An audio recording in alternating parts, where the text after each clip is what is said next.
Fanqas minn 8 sigħat 5 karozzi nqerdu għal kollox kawża ta' nirien li ħakmuhom.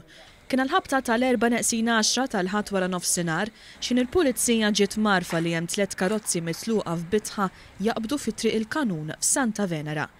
Min tarif li kiseb One News minn fuq il-post, jirriżulta li għal xi raġuni ħadet in-nar karozza tal-għamla Hyundai, bil-konsegwenza li n-nar infirex fuq żewġ karozzi oħra tal-għamla Renault u Volvo. Dawn it-3 karozzi kienu parkjati ħdejn xulxin u jidher li l-karozza li minna bdew in-nirien ma kellix batterija.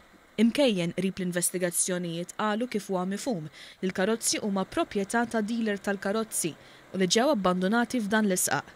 Mhux qed jiġi esklus li dawn tqabdu minn terzi persuni għax setgħu kienu ta' ostaklu fil-post li kienu.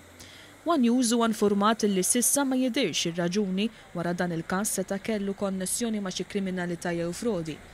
Fis-sigħat ta' wara żewġ karozzi oħra, waħda tal-għamla BMW u oħra Toyota Vitz, inqerdu għal kollox fi triq Vincenzo Maculano fil-Fgura. In-nirien għamlu ħsarat fil-faġġata ta' residenti fil-qrib u f'żewġ karozzi oħra tal-għamla Peugeot 307 u Nissan March.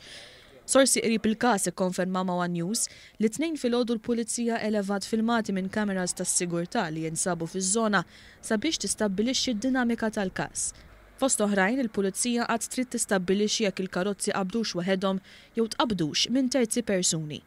L-investigazzjonijiet brabta ma' dawn iż-żewġ każijiet li m'għandhomx konnessjoni qed jitmexxew mill-Pulizija tal-Assess tal-Ħamrun u Raħal Ġdid bl-għajnuna tal-Pulizija mid-Dipartiment tal-Investigazzjonijiet Kriminali.